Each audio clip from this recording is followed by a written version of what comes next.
ಬಂಟ್ವಾಳ ತಾಲೂಕಿನ ಕಾವಳಮುಡೂರು ಜೋಕಟ್ಟೆಯ ಅಪ್ಪಿ ಕುಲಾಲ್ ರವರಿಗೆ ತುಳುನಾಡ ಪೊರ್ಲು ಸೇವಾ ಟ್ರಸ್ಟ್ ರಿಜಿಸ್ಟರ್ಡ್ ವತಿಯಿಂದ ಮನೆ ನಿರ್ಮಾಣ ಮಾಡಿಕೊಡಲಾಗಿದೆ.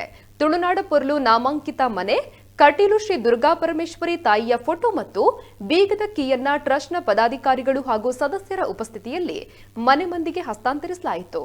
ತನ್ನ ಮಗಳ ಜೊತೆ ಇಂದೋ ನಾಳೆಯೂ ಬೀಳುವ ಸ್ಥಿತಿಯಲ್ಲಿದ್ದ ಮನೆಯಲ್ಲಿ ವಾಸಿಸ್ತಾ ಇದ್ದ ಅಪ್ಪಿ ಕುಲಾಲ್ ಅವರ ಪರಿಸ್ಥಿತಿಯನ್ನ ಮನಗಂಡು ಊರ ಪರವೂರ ದಾನಿಗಳ ಸಹಕಾರದಿಂದ ಆಸರೆಗೊಂದು ಸೂರು ಪರಿಕಲ್ಪನೆಯಲ್ಲಿ ಮನೆ ನಿರ್ಮಾಣ ಮಾಡಿಕೊಟ್ಟಿದ್ದಾರೆ.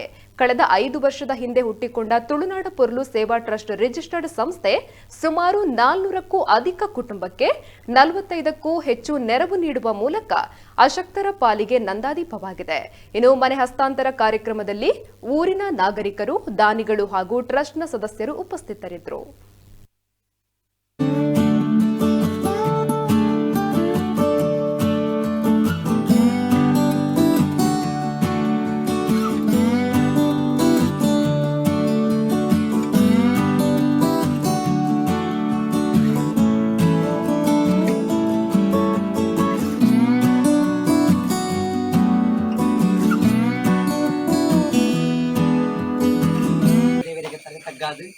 ಅಂಚನೆ ರಾಜ್ಯದ ಯುವ ಕೊಡಮಂಟಾಯನ್ನು ಸುಗಿತೊಂದು ನಮ್ಮ ಆರಾಧನೆ ಮಲ್ಪನ ಮಾತೃಶಕ್ತಿಲೆಗೆ ತಲೆ ತಗ್ಗಾದೆ ಇನ್ನಿತ್ತ ದಿನ ತುಳುನಾಡ ಪೊರ್ಲು ಸೇವಾ ಟ್ರಸ್ಟ್ ಮುಕುಲು ನಿಜವಾದೊಂದು ದೇವೇರು ಮೆಚ್ಚುನ ಕೆತ್ತನ ಎಡ್ಡೆ ಬೇಲೆ ಮಲ್ತೊಂದುಲ್ಲೆ ನಮ್ಮ ಭಗವದ್ಗೀತೆ ಪಂಪಣಿದಾದ ಪಂಡ ಸೇವೋ ಹಿ ಪರಮೋ ಧರ್ಮ ಸೇವೆ ಪಂಪುನು ಪರಮಧರ್ಮಗೆ ಎದ್ದು ನಿಂತಿದ್ದ ಊಳ ಇಚ್ಚಿ ಅಂಚಾದು ಇನಿ ನಮ್ಮಡ ಕಾಸುಂಡಜ್ಜ ಮುಖ್ಯತ್ತು 10 ಜನತ ಕಾಸನ್ನು ಒಟ್ಟು ಮಲ್ತದು ಆ ಮುಖಾಂತರ ಕಷ್ಟೋಡಿತ್ತನ ಕೆಳಗೆ ಸ್ಪಂದನೆ ಕೊರ್ಪುನು ಬಾರಿ ಮಲ್ಲ ಕೆಲಸ.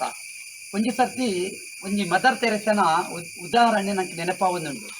ಆರು ಭಾರಿ ಜನಟ್ಟ ನಟ್ಟೆಯರ್ಗೆ ಒಂಜಿ ಆಸ್ಪತ್ರೆ ಕಟ್ಟೆರ ಕೊಡದು ಅಪ್ಪಾಗ ಏರೋರಿ ಭಾರಿ ಶ್ರೀಮಂತೆ ಆರೆ ನಟ್ಟೆರ ಬತ್ತೆರ ಬಂದು ಉಬ್ಬಿಯರಿಗೆ ಅಪ್ಪಾಗ ಆರು ಸಂತೋಷರು ನಮಸ್ಕಾರ ಮಾಡ್ಕೋಯಿರ್ಗೆ ದಯ ಪಂಡ ಈರೆಗೆ ತೀರುಜಿನ್ನ ಅಲ್ಲ ಈರು ನಮ್ಮ ಮನಸ್ಸಡಿ ಒಂದು ದಾಯಗಿಂದ ಪಂಡು ಗೊತ್ತುಪ್ಪಾಡಂದು ಒಂತೆ ಪಡ್ತ ಆಲೋಚನೆ ಮಾಡ್ತದ ಆಯೆ ಆರೆಗೆ ಭಾರಿ ಮಲ್ಲ ದಾನನು ಕೊರಿಯಗೆ ಅಂಚನೆ ಇನಿ ನಿಕ್ಕಲು ಮಲ್ಪಣ ಚೆತ್ತನ ಈ ಎಡ್ಡ ಬೇಲೆಗೆ ವಿರೋಧ ಲೊಪ್ಪು ಅತ್ತೊಂದ ಸ್ಪಂದನೆ ಪಂಡ ವಿರೋಧ ಮಲ್ಪಣೆಯನ್ನು ಎಲ್ಲೇ ಸ್ಪಂದಿಸಬೇಕು ಯಾಕೆಂದ್ರೆ ನಮ್ಮ ಮಲ್ಪಣ ಬೇಲೆ ಆದರ್ಶ ಆದಪ್ಪು.